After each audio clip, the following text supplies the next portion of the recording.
Hello friends, welcome to my channel. আজকে আপনাদের সাথে বাঙালিদের একটা প্রিয় রেসিপি, স্পেশাল একটা রেসিপি, বাসন্তী পোলাও রেসিপি আপনাদের সাথে আমি শেয়ার করব। তো ভিডিওটি প্রথম থেকে শেষ পর্যন্ত অবশ্যই দেখবেন। ভালো লাগলে লাইক করবেন, শেয়ার করবেন, সাবস্ক্রাইব করবেন। তো চলো লেটস স্টার্ট। এখানে আমি পোলাওয়ের সব ইনগ্রিডিয়েন্টস রেডি করে নিয়েছি। এখানে আছে কাজু, কিশমিশ, ঘি, এটা আছে লবণ, 1 টিস্পুন লবণ আছে, আর এটা 6 টিস্পুন চিনি আছে, এটা আছে গরম মশলা, এটা হচ্ছে হোমমেড পোলাও বা বিরিয়ানির মশলা। তো এইটা রেসিপি আমি আপনাদের সাথে শেয়ার করব। এখানে আছে তেজপাতা, দারচিনি, আর এখানে আছে এমনি সব মশলা। এগুলোকে স্ট্রেনারের মধ্যে দিয়ে জলে দিয়ে ফোটানো হবে। আর আছে আদা বাটা। তো এখানে স্ট্রেনারের মধ্যে মশলা যাচ্ছে এলাচ, জয়িত্রী, স্টার অ্যানিস আর লবঙ্গ। তো আমি এই স্ট্রেনারটা আগে কোনোদিনও ব্যবহার করিনি, এবারই ফার্স্ট টাইম ব্যবহার করছি। এই স্ট্রেনারে করে মশলা দিলে পোলাওয়ের সেন্টটা খুব ভালো হয়। আর আমি গোটা গরম মশলাটা এমনি জলে দিই না, স্ট্রেনারে করেই দিচ্ছি, যেহেতু এমনি জলে দিলে সব মশলাগুলো সবার মুখে পড়ে, বাচ্চারা খেতে চায় না তখন। সেজন্য আমি এবার এই স্ট্রেনারটা আনিয়েছি, যে স্ট্রেনারে করেই সব মশলাগুলো দেবো।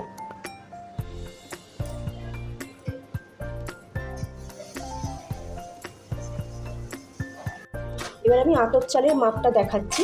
আমি এই কৌটোটার মাপে 3 কাপ চাল নেব। এই কৌটোটার মাপ হচ্ছে 250 গ্রাম। এখানে 250 গ্রামের কৌটোতে 3 কৌটো মানে হচ্ছে এটা 750, মানে আমি টোটাল 750 চাল নিচ্ছি।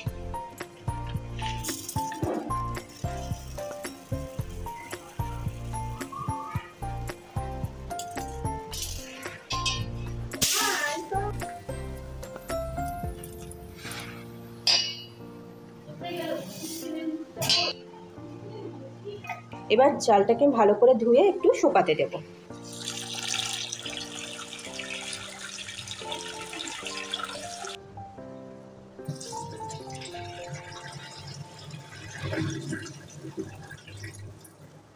তো আমি চালটা ভালো করে ধুয়ে নিয়েছি। এবার আমি এই চালনি করে চালটা একটু শুকোতে দিব। ফ্যানের হাওয়ায় রেখে দিলে চালটা একদম ঝরঝরে হয়ে যাবে। এরকম করে একটু স্প্রেড করে দিতে হবে, তাহলে তাড়াতাড়ি ঝরঝরে হয়ে যাবে। দিয়ে এটাকে এবার একটু ফ্যানের হাওয়ায় রেখে দেব।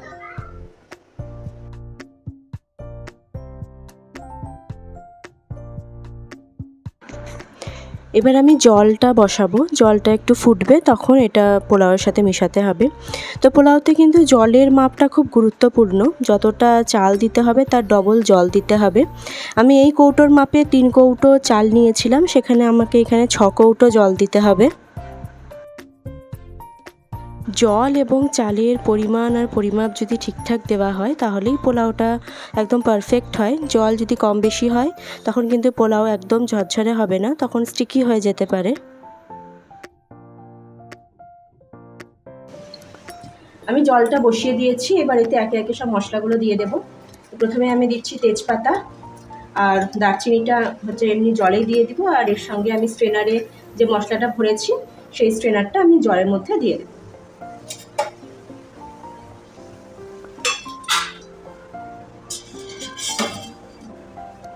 তো এখানে আমার চালটা ঝরঝরে হয়ে গেছে। এবার আমি এতে কিছু মশলা মাখিয়ে নেব।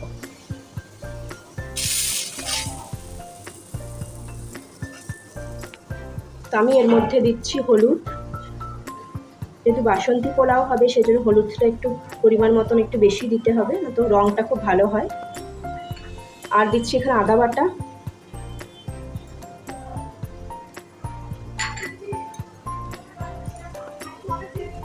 ঘি,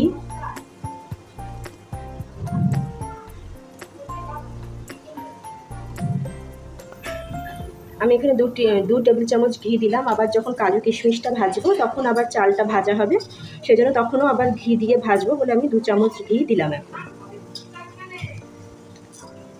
ভালোভাবে এটাকে একটু মাখিয়ে 20 মিনিট মতন ঢাকা দিয়ে রেখে দিতে হবে। তা আমি এখানে কোনো ফুড কালার ব্যবহার করছি না, পুরোটাই আমি শুধু হলুদ দিয়েই রঙটা আনাবো। সেজন্য হলুদটা একটু কম হয়েছে বলে আর একটু হলুদ অ্যাড করা হলো।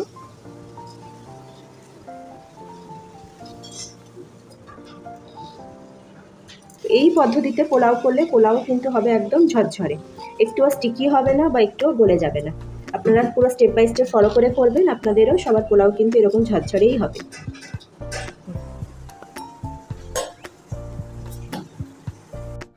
এবার আমি এতে কাজু আর কিশমিশটা ভেজে নেব। ঘি দিলাম 2 চামচ। তো আমাদের টোটাল ঘি এতে লাগছে প্রায় 200 থেকে 250 গ্রাম মতন ঘি লাগছে। যেহেতু পোলাও রান্না হচ্ছে ঘিটা একটু বেশি ব্যবহার হয় এতে। আপনারা আপনাদের আন্দাজ মতন ঘি ব্যবহার করবেন। আমাদের চাল যেহেতু 750 গ্রাম, সেই জন্য সেই আন্দাজে 200 গ্রাম ঘি আমরা ব্যবহার করেছি। এখানে আমার কাজুটা লাল করে ভাজা হয়ে গেছে, এবার কাজুটা আমি তুলে নেব।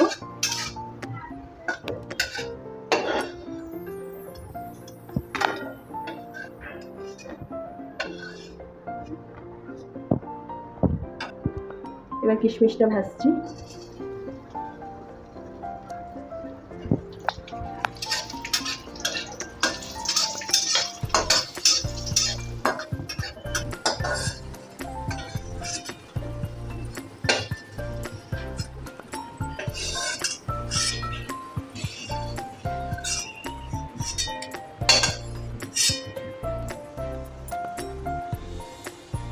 আর একটু ঘি দেওয়া হচ্ছে। এবার এতে আমরা চালটা ভাজবো।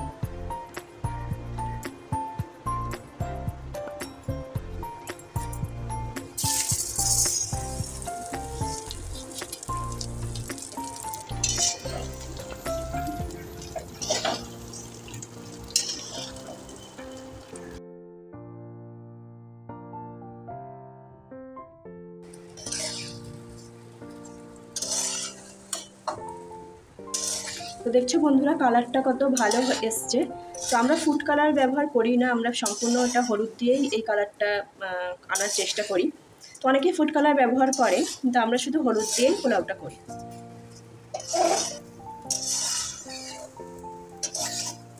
মোটামুটি চালটা 10 মিনিট মতন আঁচ কমিয়ে ভাজতে হবে।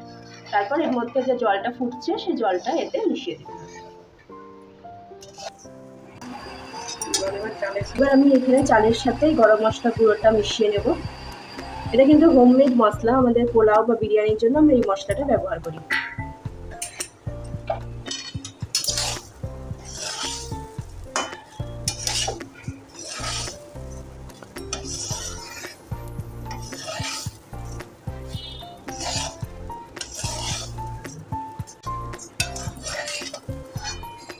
আর এই দেখুন আমাদের জলটাও ফুটে গেছে, টপ করে ফুটছে। এবার এই জলটা আমরা চালে মিশিয়ে নেব। আর পোলাওটাও আমাদের ভাজা হয়ে গেছে।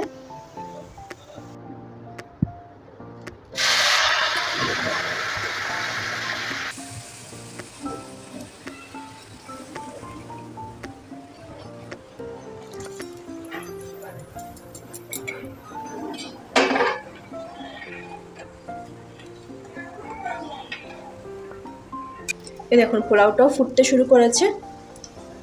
এবার এটাকে ঢাকা দিয়ে 5 মিনিট মতন ফুটতে দেব। অবশ্যই গ্যাসের ফ্লেমটা হাই রাখতে হবে। আবার 5 মিনিট হয়ে গেছে। এবার 5 মিনিট পর ঢাকাটা খুলে ভালোভাবে একবার নেড়ে দেব।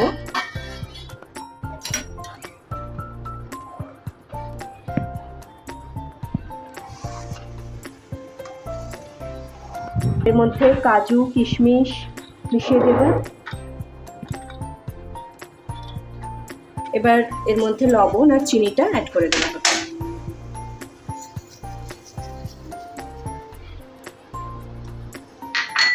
যেহেতু পোলাওটা একটু মিষ্টি মিষ্টি হয়, সেজন্য আমরা চিনিটা একটু ধরেই ব্যবহার করেছি। আপনারা আপনাদের টেস্ট অনুযায়ী ব্যবহার করবেন।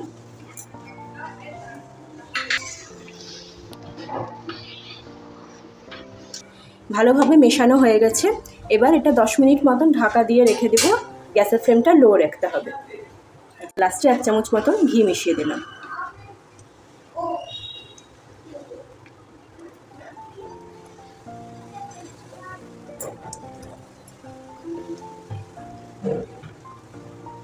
এবার এটা 10 মিনিট মতন আমরা ঢেকে রেখে দিলাম।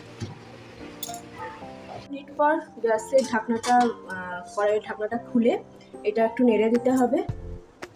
দিয়ে আবার ঢাকা দিয়ে আধ ঘন্টা মতন আঁচ বন্ধ করে, গ্যাসের ফ্লেম বন্ধ করে এটাকে দমে রেখে দিতে হবে।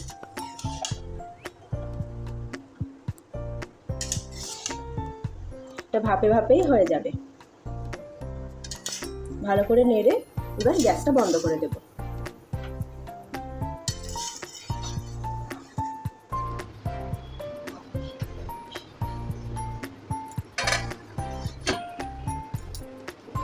পোলাওটা দমে বসিয়ে রেখেছিলাম, এবার আমি ঢাকনাটা খুলে আপনাদেরকে দেখাবো।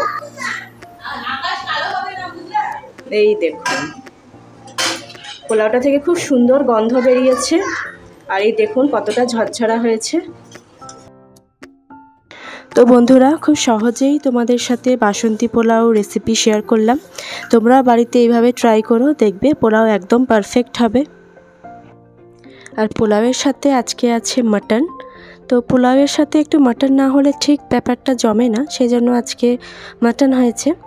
এ দেখুন আমাদের এদিকে মাটনটাও রান্না হচ্ছে, অলমোস্ট হয়ে এসছে রান্না। মাটন রেসিপিটা আমি আর দেখাতে পারলাম না, তো ভিডিওটা অনেকটা বড় হয়ে যেত। পোলাও আর মাটনের কম্বিনেশন কার কার পছন্দ সবাই কমেন্টে জানিও। তাহলে আজকের ভিডিও এখানেই শেষ করছি। ভিডিওটি ভালো লাগলে লাইক করো, শেয়ার করো, সাবস্ক্রাইব করো।